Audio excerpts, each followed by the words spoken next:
The following is Class 6 on the Yoga Sutras, given by Hridayananda Das Goswami in fall of 2004 in San Luis Obispo.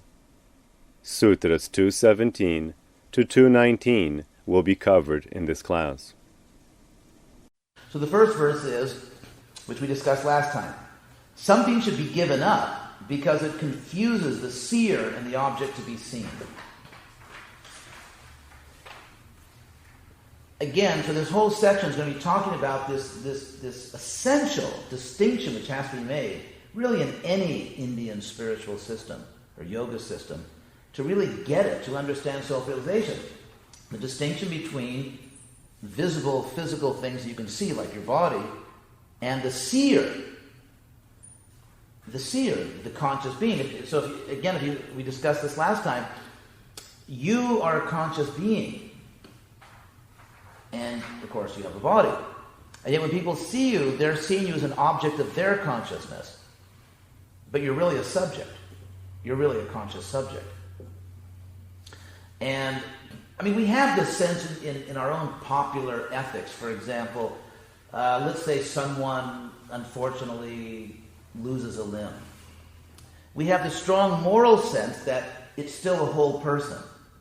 And that if someone treats the person as less than a full person, we consider that to be inappropriate, offensive in some way. There's the case, for example, what's his name? Christopher Reeves, who had that tragic accident. And yet, I think there's a sense in which many people think he's almost a bigger person than he was. He's become a greater person than he was. And so, that sense that the real person cannot be reduced down to this physical apparatus, that's what it's about here. And that's, again, you find, the yoga system really begins, that's the first important point you have to get, that you're not your body, you're an eternal soul, you're consciousness, and you transcend the body, you're greater than your body, and so on.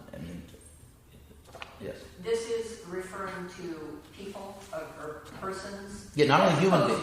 Not objects. Yes, but not only human beings, every living thing is equally a spiritual being. So that, I heard this terrible thing on NPR today. It was some lady calling in and she was talking about, she was giving some kind of political, she was saying why she supported a particular political candidate. And she said, well, for one thing, I'm an avid hunter and fisher, and he supports that, and I'm also pro-life. And I was thinking, hello? I'm an avid hunter and fisher, and I'm pro-life. But anyway. So there's... Well, there's something to hunt. What's that? Make sure you have something to hunt. Right. I believe it. Exactly. Let's restock the forest and the pond. So there's racism. From the Vedic point of view, I'm putting it in contemporary language, but they would definitely see it this way, that there's racism, there's sexism, and there's speciesism. And they would see it very much that way. That the notion that simply because another person has a different kind of body than you do, the idea that I can mutilate that person or kill and eat that person would be considered savagery, actually, in this culture. Yes. Does this have something to do between the gap between us or the person and the object that you're seeing, where there's supposed to be more connection between the two? Well, if we understand, let's say I see an animal. There's an animal. And if I understand within that animal body there's a pure soul that's as divine as anything else. To give an example, take these light fixtures. If we put, let's say, an opaque or even some kind of very thick covering over that fixture, the light wouldn't come out. The light would still be there.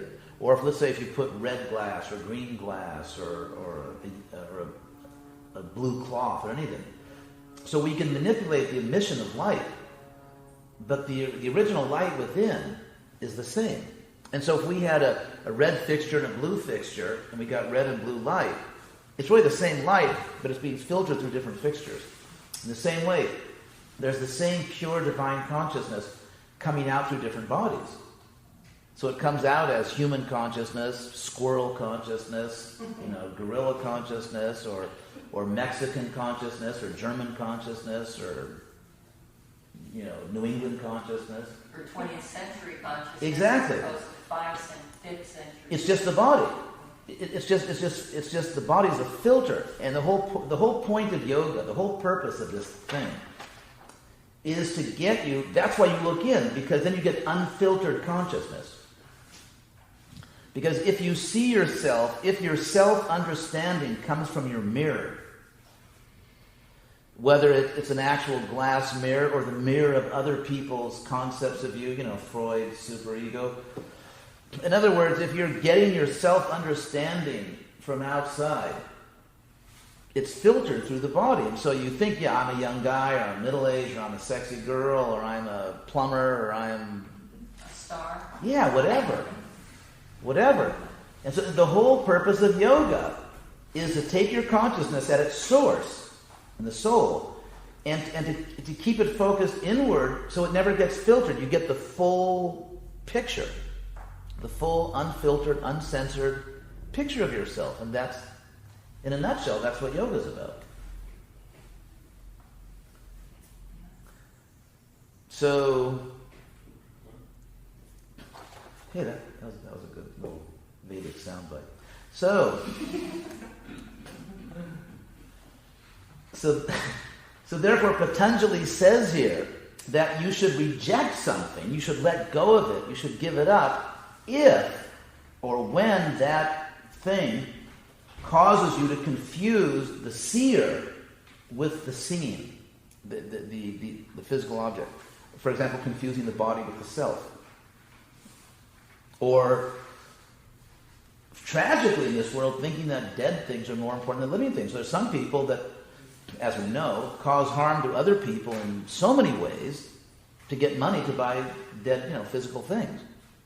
And so they're actually subordinating living, conscious people to physical things.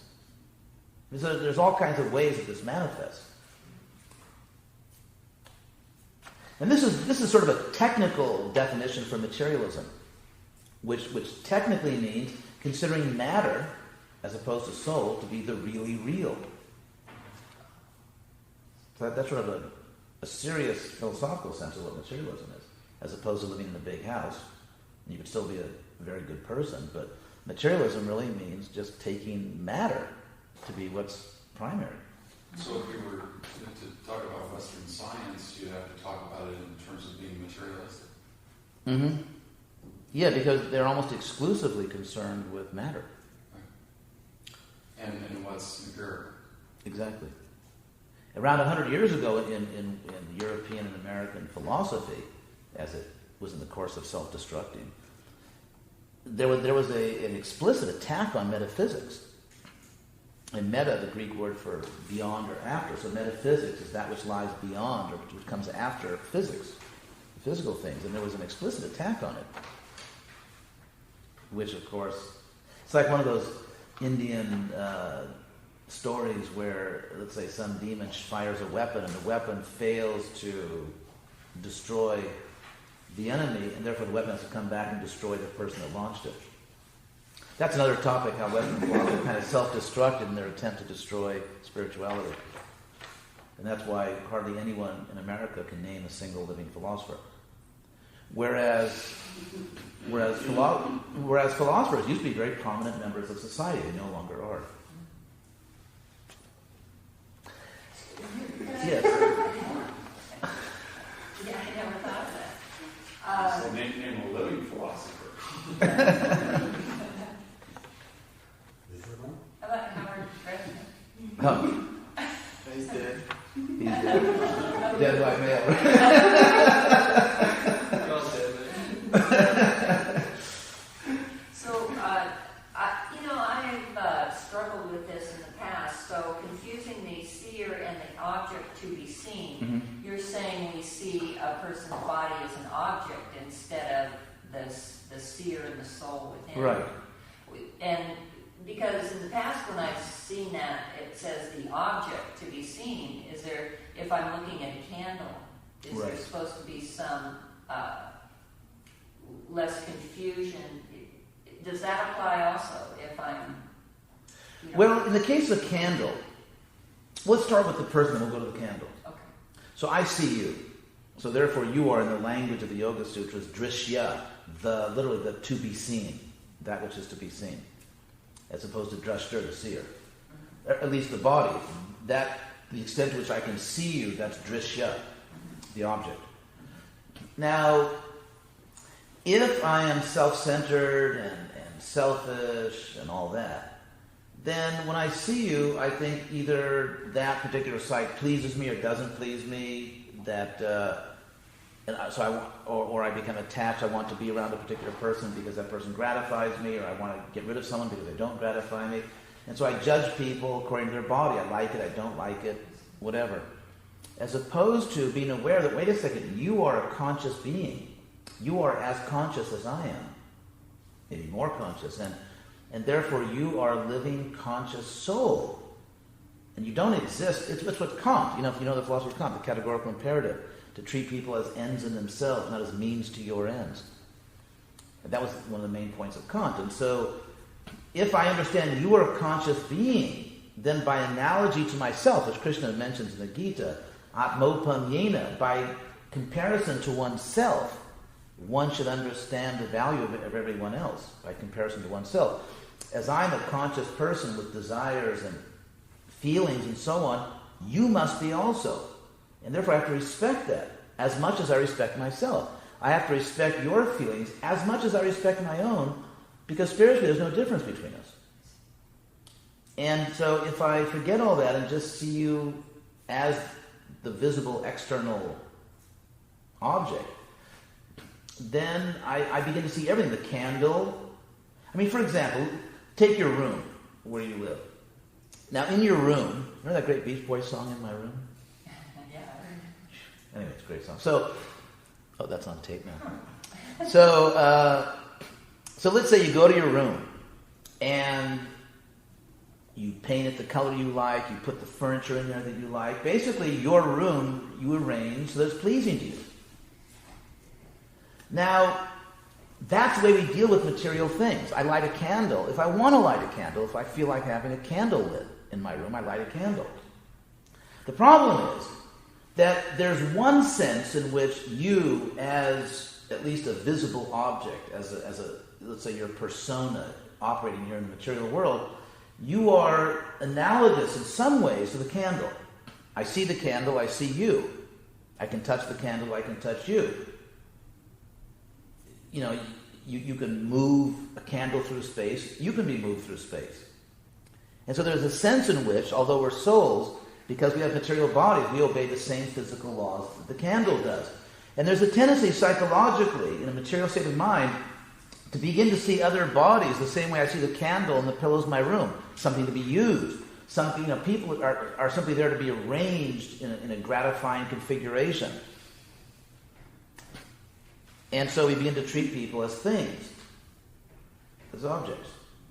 And we also put it's my candle. You put Exactly. My wife, my husband, my kid. your own judgments on them, or they mean something to you in a certain way. Exactly.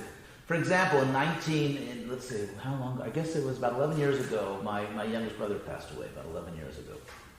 And, of course, it was, we were all in grief because of that. And I noticed that whenever I thought my brother passed away, it was painful. Whenever I thought that God has taken his child to another place, it didn't hurt. And it was the my. I mean, when we say my brother, my wife, my husband, my kid, we really mean it. We are using that possessive pronoun very seriously. Like it's true. Yeah. It's possible to possess something. Yeah, we are using that pronoun, possessive pronoun, very seriously.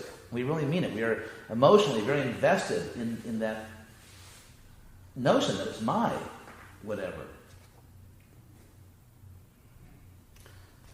And so there's a million statements about this in this ancient literature, nirmama, to become free of this possessiveness.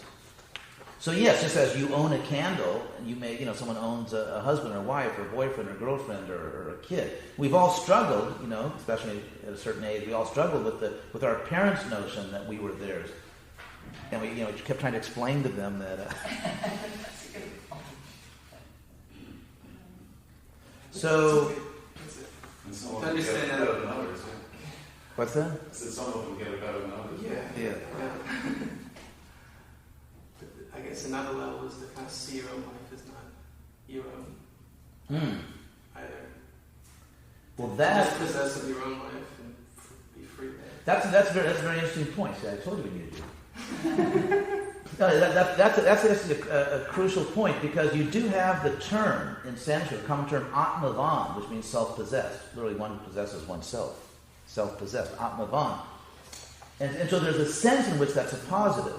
But there's another term, atmanivedana, which literally means delivering the self, like turning it over, which is the ultimate act of devotion to God. Atmanivedana, where you just you don't just give like a few dollars in at church or in India, Indian temple in a little box, or you do this, but you literally just donate yourself. You just give yourself to God. And there's a term for that, atmanivedana. So you have those two terms, atmanivedana and atmavan. But there's, in a sense, unless you are self-possessed, you can't give yourself, because, for example, take St. Francis of Assisi. Here's a good example. If he would have sort of, in his own mind, belonged to his family, his wealthy merchant family, he couldn't have done what he did. He wouldn't have had the guts or the courage, the ability to give himself to God. Because, Francis of Assisi, I think, is an excellent example of atmanivedana. We just give yourself. And yet he had to be atmavan, self-possessed, he had to have the title to himself, the deed, to be able to give himself. And that's why, like, look at Romeo and Juliet. Another example. Sort of a worldly example, but still, in a sense, Romeo and Juliet were saying, no, we don't belong to our clans. We don't belong to these extended mafia families in northern Italy. We actually belong to, we belong to ourselves, and therefore we have the right to give ourselves to each other. And so the act of giving yourself presupposes a certain amount of self-possession. Peace in our time. So in that sense, even when you give yourself, hopefully you don't lose yourself. Imagine a real love between two people where they really give themselves. If they really lose themselves, it starts to become unhealthy. There's a sense in which you are always freely giving yourself to another person, and yet you remain, in a sense, self-possessed. Even with giving yourself to God? Yeah. Because if you think about it, we don't like to hang out with people that are sort of totally wet noodles, that have no character. And so if we just go limp before God... there's this great scene in this Monty Python movie, The Holy Grail. You seen that? Where King Arthur is bowing, God comes out in this box, in the sky, and God says to Arthur, "What are you doing?" And King Arthur says, "I'm averting my eyes, my lord." And so then God says, "Will you stop groveling? I hate it when people grovel." Just like that. Stop groveling. You're going to say like What's that? snooty English. Stop groveling. So, and there are many statements in the devotional text, these ancient devotional scriptures, that say that God is not as pleased by those who worship him with reverence, on reverence. That he's actually more pleased by those who are kind of have a little chutzpah. Those who sort of treat him as a friend, or not offensively, but there's a certain degree of love. You love someone so much, you just say, well, it has to be a real relationship. You have to really talk to the person. It can't just be like that. And so there are many statements, this is one of the great themes of the devotional literatures of ancient India, that God is more pleased by sort of spontaneous, passionate love than he is by mere reverence and Subservient. Exactly. And ourselves, if someone is very subservient to you and very always deferential, obsequious, it can get on your nerves after a while. Too pleasing. Yeah. So there's this giving yourself to God, but the way a lover does, or the way a friend does. You don't stop being a person, but you just love someone very much. As opposed, what do they call codependency? Yeah, that's right. So confusing, in other words, treating people as things, treating yourself as a thing. You can get so much into your superego, as Freud said, in other words, what society thinks, that your whole life is basically this attempt to please what you think people want you to be, or trying to be what people want you to be, and you never really find out who you are. Of course, then again, if you're really in a great spiritual community, it may be that what people want you to be is who you really are. So I don't want to rule that out. But you have to make sure you're really in the right community before you give that kind of authority to people around you. Yeah, that's a good point. I've seen that. So, now on to these. So Patanjali has said that. I'm going to stand up for a while. Patanjali has said that give something up if it causes you to confuse the conscious seer and the object of consciousness. If something is causing you to, like for example, lust. Because if someone is very lusty, then, let's say some lusty guy goes to the party and he's just like looking around, where's the best thing in this room to satisfy my desires? And so obviously, when someone is sexually aroused or really just, on the make, in a predatory mode, at that point, you don't really have the luxury of, well, I really want to know who you are inside in your soul. I mean, forget it. I mean, there's a bed in this room, and there's no one in there. So, I mean, it's like you can't have it both ways. You can't. There's this saying in Brazil I quoted last night. No pode, você não pode chupar cana e assobiar. You can't suck on sugar cane and whistle at the same time. It's like you can't have your cake and eat it too. And so, if I am aroused and really I need to fulfill a very basic need by getting my hands on some other body, I'm not in the mood to really think of what's ultimately best for this person and who is this person really. I mean, it's just, you're not going to think about that very much. And so you can see how really seeing people as souls and really offering them the greatest respect and love is not really compatible with seeing them as an object of your gratification. There are very different ways of looking at things. Or looking at land. I mean, you can't be a great environmentalist if you're totally into exploiting things and making money out of the land. I mean, there are different ways of looking at land. Or people's bodies and so on. So that's what he's saying. So it's something like lust or anger or just ignorance. If anything causes you to make this confusion, to be confused, then Patanjali says, give it up, let go of it. And now he's going to say a few words about drishyam, about visible objects. He says, Prakasha kriya siti shilam bhutendriyatmakam bhogapavargarkam drishyam.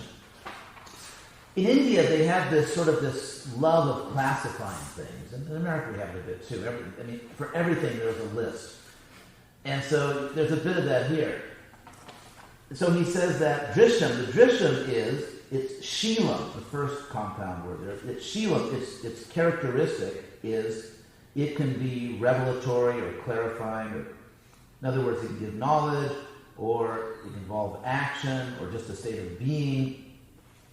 It's constituted atmakam, it's constituted of creatures or elements and the senses that perceive the elements. And these are sort of standard ways of classifying the physical world in ancient science. But I think the most important statement is the last one, where it says bhogapa vargartam. Its purpose, at the end, it's artham. Its purpose is either material enjoyment or liberation. So the same material nature, the same physical nature, or your own body, you can use it to enjoy the world, so to speak, or you can use it for your own liberation. You can practice spiritual life with your body. And for example, when you see people's bodies, that can be a self-realization experience. And as I was explaining last night in the talk I gave, there's this interesting statement in the Gita where Krishna says that sex is a manifestation of God if that sexual act does not subvert dharma, spiritual principles. And of course that gets into a somewhat conservative ethic there about the proper utilization of sex in marriage, for procreation, and so on. But still, this is not a culture which is squeamish or embarrassed about the body. I mean, in this culture, I was explaining these things last night. In India, in ancient India, you can see in these Sanskrit texts, it was perfectly acceptable to address a very respectable lady. If you met a respectable, chaste woman, it was completely all right to address her as, "Oh, shapely lady." And, for example, Rambhoru, this is one name by which you can address a respectable woman. Rambhoru, Rambha, in Sanskrit means a banana tree, which is very smooth and sort of shaped like that, and Uru means a thigh, so, oh, banana tree thigh. So they're not, and on the outsides of Indian temples sometimes you see these somewhat graphic, explicit carvings of women. And goddesses, so they're not, and in fact there is, I think, reliable evidence that before the Christian missionaries arrived in India, in many parts of India, which are tropical and hot, women only dressed up to the waist. They were bare-chested, and yet it was an extremely conservative, chaste culture. So again, this is not sort of like a, European prudishness about the human body. They actually were very comfortable with the body. It's a hot country, and people didn't dress that much.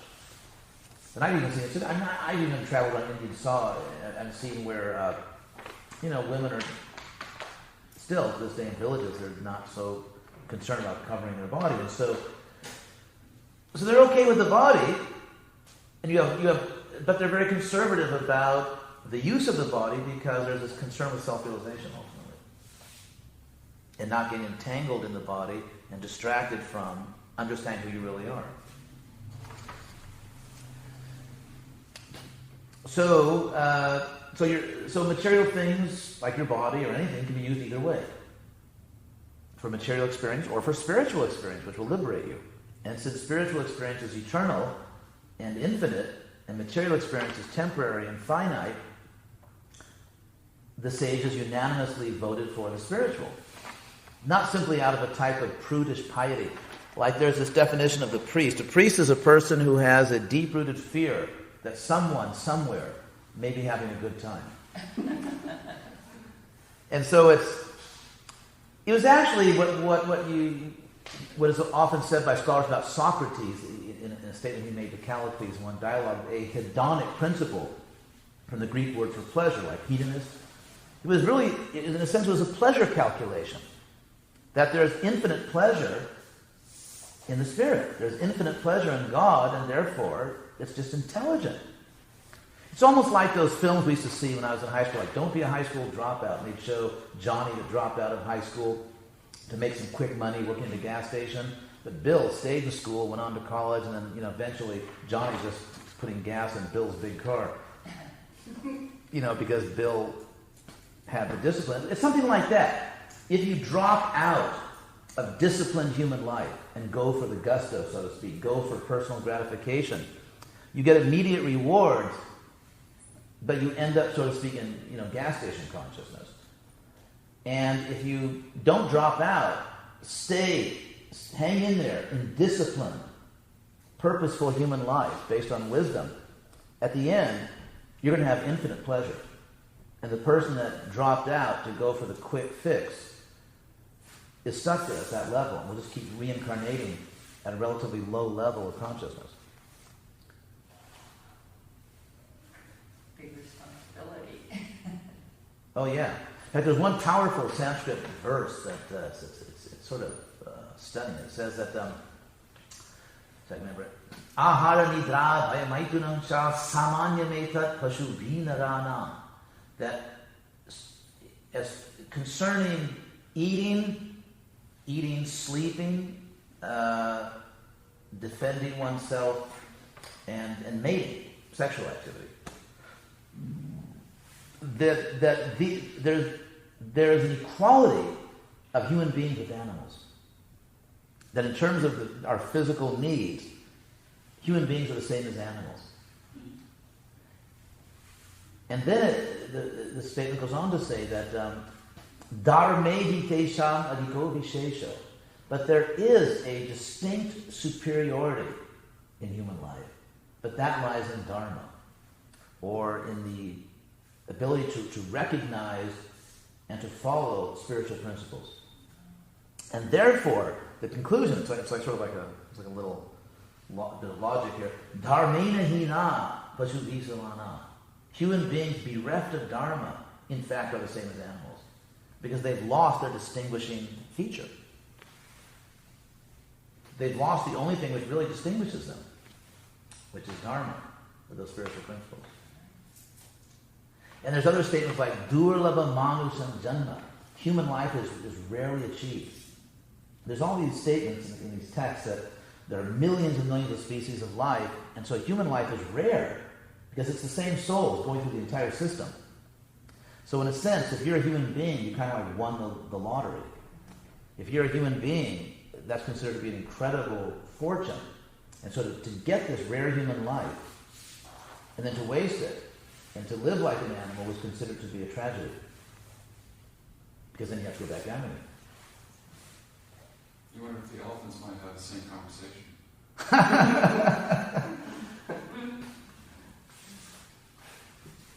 Come on, be an elephant. So the next one is Vishesha Vishesha Linga Matra Lingani Guna Paravani. This again is one of those sort of technical classifications that you find throughout the literature. That the Paravani, the divisions, or the kind, or the sorts of gunas, of qualities of visible things they're Vishesha, specific, Avishesha, not specific, Linga, they're marked, they have like visible markings, or Alinga, they don't have such markings.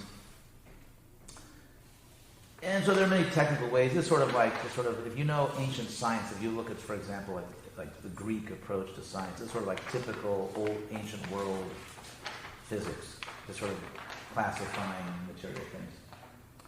So then, something a little more philosophical, then it said, Drashta drishimatra shuddhopi pratyayami pascha. The seer is simply the power to see. Although the seer is thus pure cognition, the seer in turn is to be seen through firm conviction or firm conception. Now, I'm going to show you he's done something very interesting here, Patanjali. There's the Sanskrit verb to see is this verb here, drish. That's the root, the verbal root to see.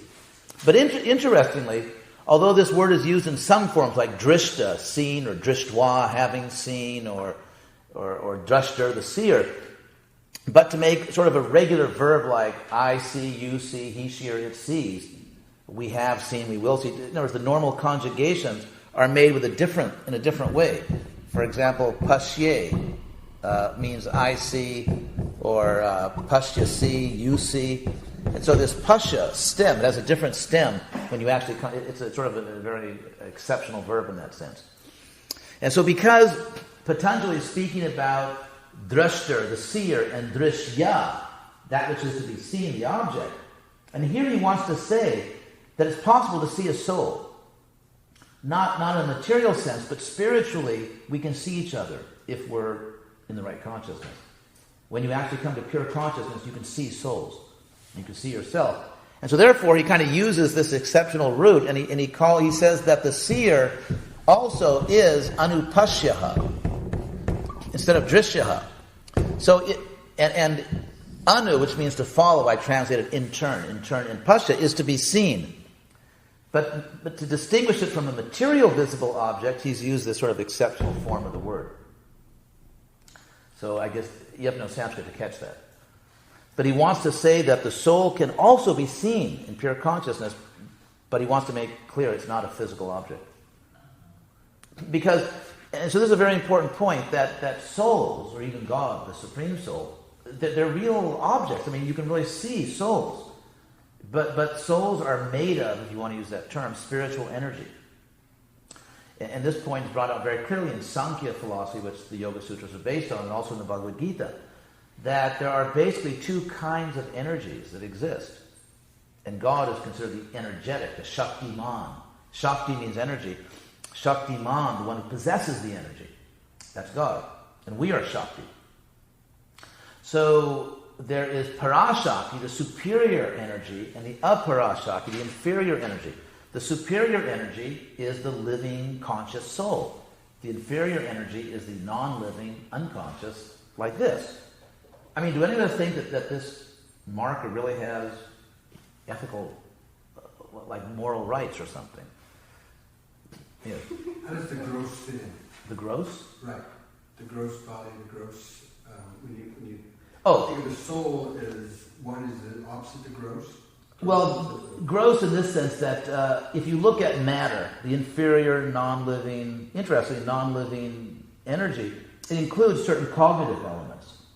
The gross physical elements are earth, water, fire, air, and ether, sky, which is simply a way of saying solids, liquids, and radiant energy, you could say fire, and then gases, and space itself, which is an element you can measure. You can measure space. It's a thing.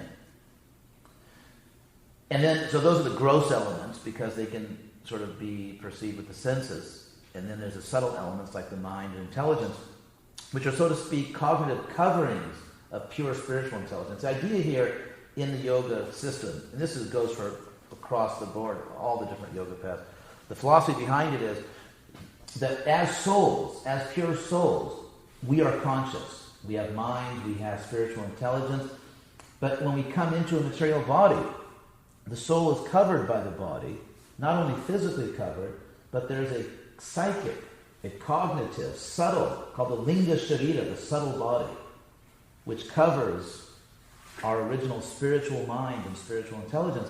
So that when we think in this world, just as when we see, because the power of seeing, this is the point Patanjali is trying to make when he talks about the pure power of the soul. The seer is the pure power of seeing.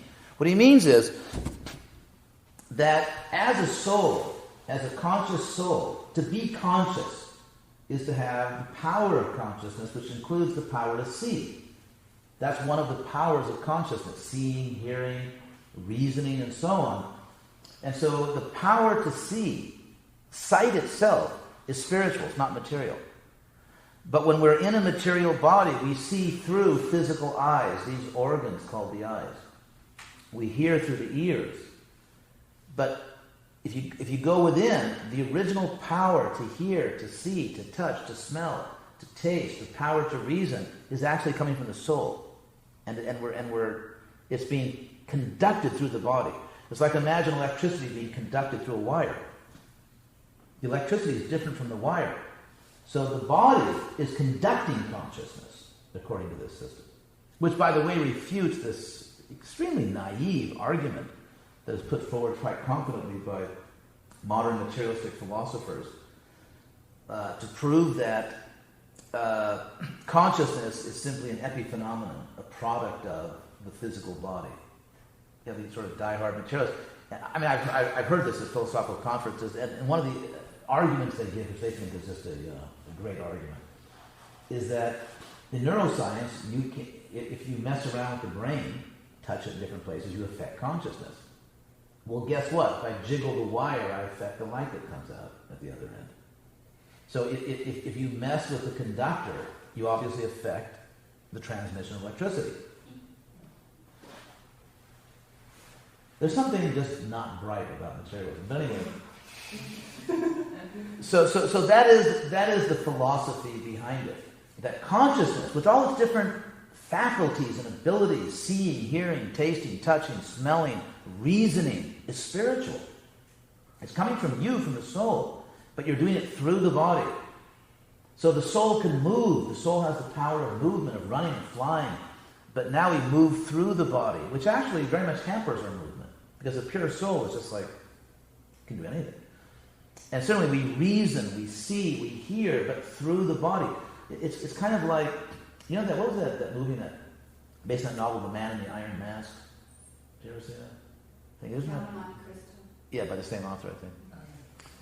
But anyway, it's kind of like, I mean, imagine being some big astronaut suit. You're like, let's say you're like really a good athlete or you're graceful. You're kind of like walking around like this.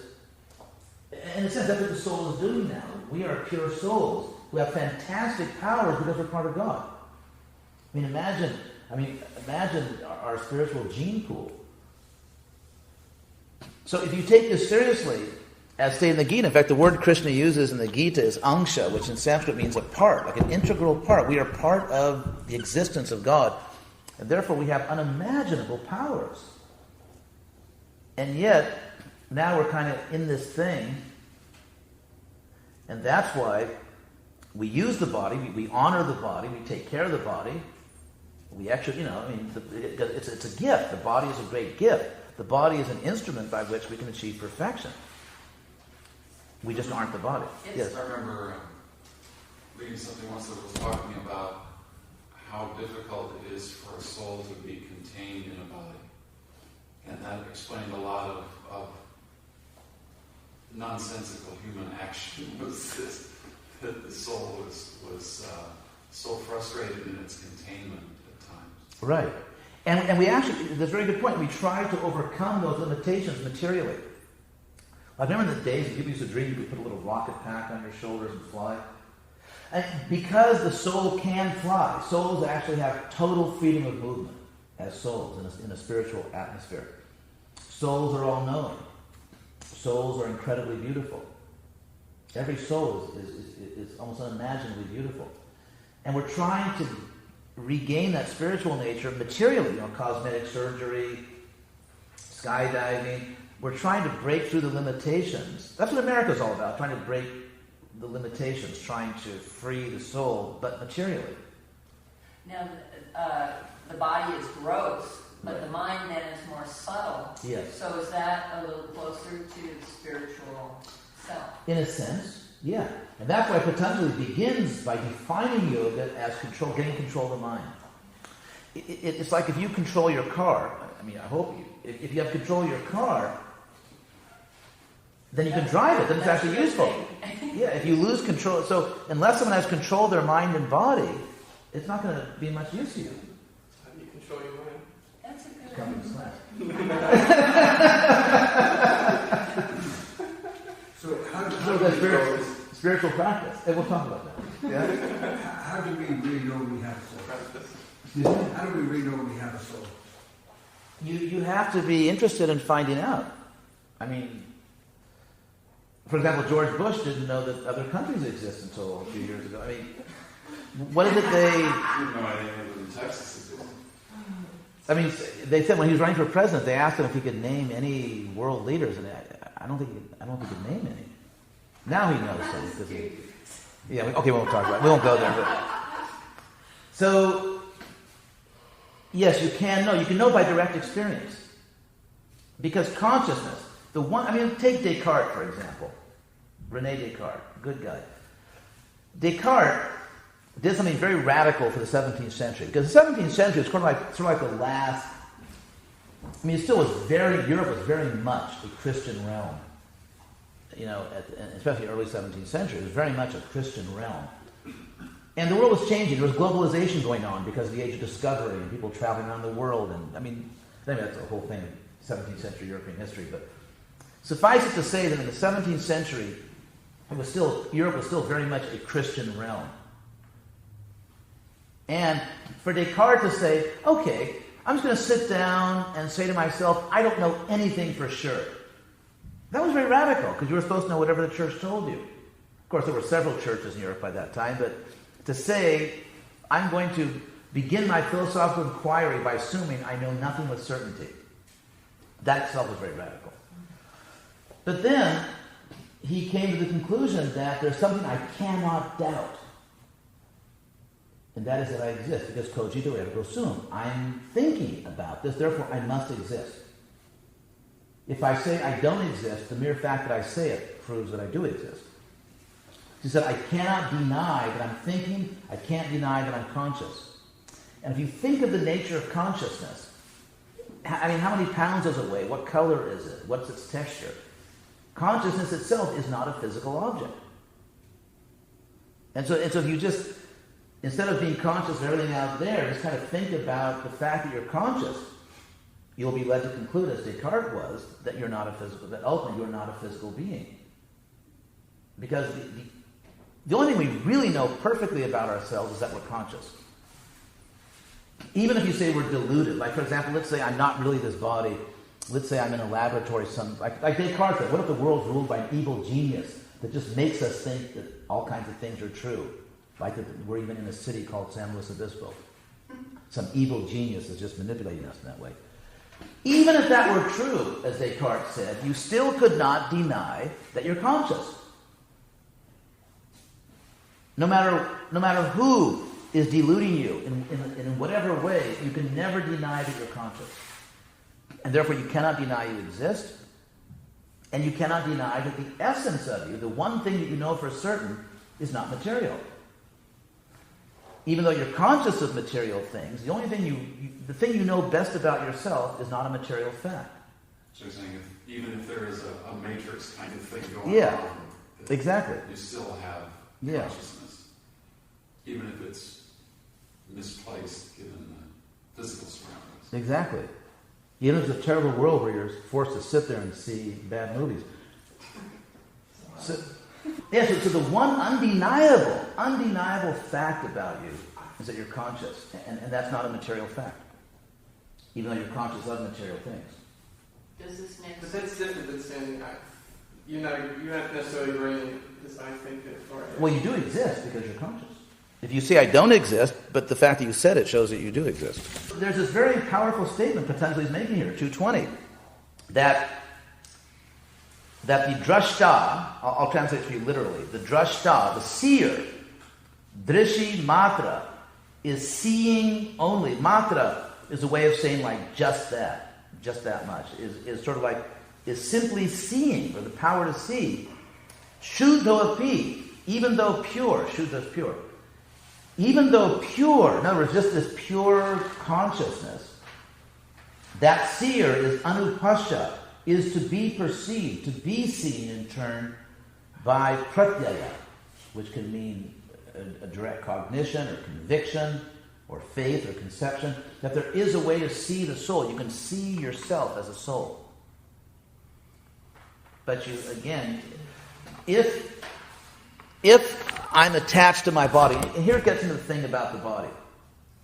If I'm attached to my body, like I'm really trying to enjoy my body, when you're attached to something, you see things through that. Like, let's say a boy falls in love with a girl. He's always thinking, oh, she'll like this or she won't like that. And so on. So to be attached to something is, to use modern parlance, to identify with it, which means to make it part of your identity, your self-understanding. So if you identify literally with your body, you're going to see through the body, which means you're going to see through a material screen, you're going to see everything as matter. It's like if you put on rose-colored glasses, everything is rose-colored to you. And if you are attached to your body and see the world through your body, you see everything as material. For you, there is nothing but matter. And that's why the sages have always understood, even sages in other traditions, it's not only Indian. I mean, wise people have always understood that if you seriously want to see yourself, the soul, you can't just be very self-indulgent about the body. You can't be a party animal and really have self-realization. If you're into your body, you can't have it both ways. But then it gets to another point that Krishna enunciates in the Gita. This actually speaks of Christians' existential angst. And that is that Krishna says that Vishaya vinivartante niraharasya dehinam. When embodied souls, that's a typical term in the Gita, the dehis, those who have bodies. When embodied souls literally fast or don't eat, then Krishna says the sense objects, vishaya, vinivarta, they receive. In other words, when you're fasting and someone says, hey, you want to go do this or that, it's like, it's hard to be enthusiastic about many things if you've been fasting for a while. So Krishna says you simply, just self-abnegation, mere self-denial, like I just won't do that. He says that, yeah, you can sort of distance yourself for a while from certain things, but rasa varjam, rasopyasya, even though you rejected a certain experience, you still have a taste for it. And I mean, for example, a typical strategy for people who are trying to be sexually chaste or continent is that they'll fast. I mean, if you look at monastic life, the history of monasticism, I mean, often people will fast because it kind of weakens the body and allows them to overcome their sex impulse. The problem is, as soon as you have a good meal, it comes roaring back. And that's what Krishna is saying, that it's not a question of just trying to reject things. But then Krishna concludes this by saying, Param drishtva nivartate. If you see, if you experience something greater, then you can actually give things up. In other words, if you have a higher pleasure. I mean, imagine someone, let's say some girl's attached to some guy. And, some girl's attached to some guy, she's dating some guy, and then she meets someone who's like, 100 times better in her mind. It's like, Fred, I really like you, and I hope we can be friends. Or, for example, let's say that you're attached to some house, but then somehow or other your luck changes and you have all this money and you can buy a very much superior house. Like suddenly, so, I mean, and these are sort of crass material examples, but the idea is that when you experience something much better, then it's easy to give up something which clearly now, in comparison, is inferior. And so the secret of renunciation, or giving up material things, you've got to get higher pleasure. And that's really the key to bhakti yoga, is that the key to giving up unworthy pleasures is that you have to have a greater pleasure. Spiritual access. Exactly. There has to be a higher taste, a higher pleasure. Which comes, and then that's a whole discussion of how that higher... Which, in fact, there's this great verse, I quoted last night, that goes in Sanskrit, Ramante yogino anante. Literally, the yogis take pleasure in the infinite. The yogis take pleasure in the infinite. And the verb take pleasure or enjoy is ramante, the verb ram. And satyanande, in the bliss of truth. In the bliss of the truth. Chidatmani, which is consciousness in the self. Including self with a capital S, God. And therefore it says, iti, thus, itiu rama padena so param brahma vidiyate. Thus, the absolute truth, the Brahman, is designated as Rama, the name Rama, by the word Rama. Iti rama padena so, but because the word Rama literally means, well, I'll explain it to you. It's this is the verb ram, to enjoy, or to find pleasure, and then Rama, the long A, sort of has a sense of making it causative in Sanskrit, the source of pleasure, that which causes pleasure.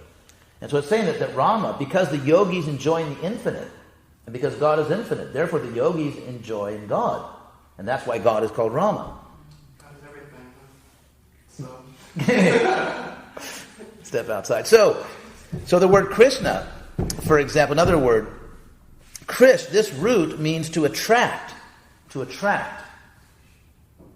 And then na is analyzed as being an abbreviation of that well-known nand, as in ananda, bliss. And so the na, so Krishna. So you have all these names for God which mean the source of pleasure, infinite pleasure. And that's why Patanjali says in the Yoga Sutra, I think in this section, that samadhi siddhir ishvara pranidhana. Samadhi, of course, is the perfection of yoga. But he says there is a samadhi siddhi, there's a perfection of samadhi, because there are stages of samadhi. And he says the perfection of samadhi is devotion to God. Samadhi, which you don't always hear sometimes in certain metaphysical circles, but that's what Patanjali says. I mean, some people take to the whole Asian spiritual thing because they had bad experiences with their childhood religion. Not everyone, but some people are like that. They weren't satisfied with the type of authoritarian or dogmatic religion they came across, so they imagine the Asian thing as being sort of non-religious but spiritual. But actually, in the Yoga Sutras, Patanjali, in a very non-sectarian, non-threatening, non-fanatical, non-dogmatic way, says that the ultimate highest perfection of yoga is to love God. And that is the pleasure, because there's no greater pleasure than love. I mean, which ironically is what the Bible says too. So. Absolutely, absolutely, and therefore the Bible, in its own way, is teaching the same truth about yoga. At least in the different language. Yeah, and even after Jesus quoted the Old Testament when he said that the essence of all the laws are two laws: to love God with all your heart, soul, and might, to love your neighbor as yourself. He was actually quoting the Old Testament. In that sense, he said he came to fulfill the law, because that's the essence of the law. And so he said the real covenant, which is a contract, right? I mean, it's sort of like this. It's interesting. There's a lot of Jewish lawyers to this day, and so Jesus said that I come from a Jewish background, so I guess I felt free to say that. I have 3 brothers that went to law school, but there's this there is this notion of the covenant. And so the covenant is that this terms, that contract has terms. And so the terms of the contract, of the covenant with God, are the laws of God. And Jesus said that to fulfill this contract, this covenant, you have to basically do 2 laws: to love God and to love everyone else. And if you do those things, you've actually fulfilled your end of the contract with God. And you will be chosen by God for that reason. Yeah, and Patanjali says the same thing, really, that the perfection of samadhi, the perfection of yoga, is to love God. So maybe we'll end on that note. That's sort of a tough act to follow. Yeah. Thank you all very much for staying, and thank you, Kevin. Thank you for coming and staying.